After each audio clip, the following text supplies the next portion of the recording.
something, change it. If you can't change it, change the way you think about it. Assalamu alaikum and a very good afternoon. Good afternoon to one and all present here. We never know what happens next in our lives, but we have the freedom to choose how we respond to it. So recently my father shared with me a very touching article that was published in the Gulf News. A journalist from Pakistan, while touring and enjoying the beauty of India, met an old man asking for alms in the streets of Mumbai.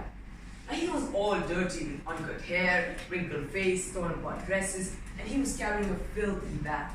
Seeing his pathetic condition, Shazia gave him 50 Indian rupees.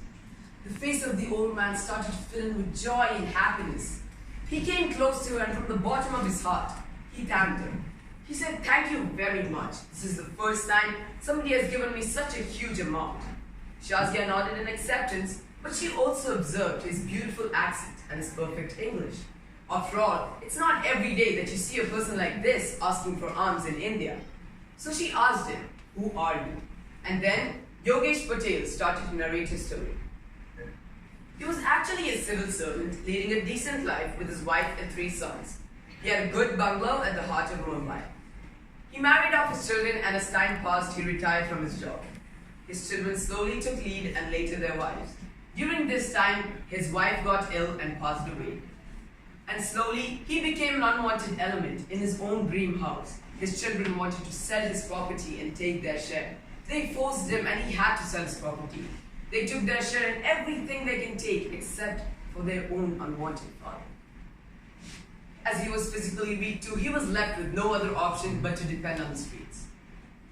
Dear friends, who are to be blamed in this incident? The children who left their father in their old age, or the father who failed to bring up their children in the right way, or the way they both responded? Now this incident actually motivated me to think, because in life we have different situations in which we don't know which way to choose, and usually we just follow the easiest way. Now this way might be smooth for a short period of time, but at the end you will regret it. Whereas if you take the less traveled way, you might struggle initially, but at the end, the glory is yours. That is why people like Albert Einstein could invent the equation E=mc² when he could not even clear easy entrance tests to universities. J.K. Rowling's books were rejected 12 times, but now she's the proud author of the Harry Potter series. Narendra Modi, who served as a T-boy of a train, now serves as the Prime Minister of the second most populated nation, India, and many, many more. All these great personalities were able to achieve what they demanded by changing their perspective towards failure. Dear friends, in life, things happen to us, things happen around us.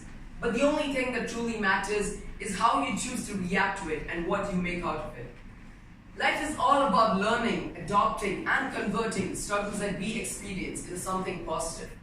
So let us all learn to think positively and change your perspective towards things. Because life is 10% of what happens to you and 90% of how you react to it. Thank you.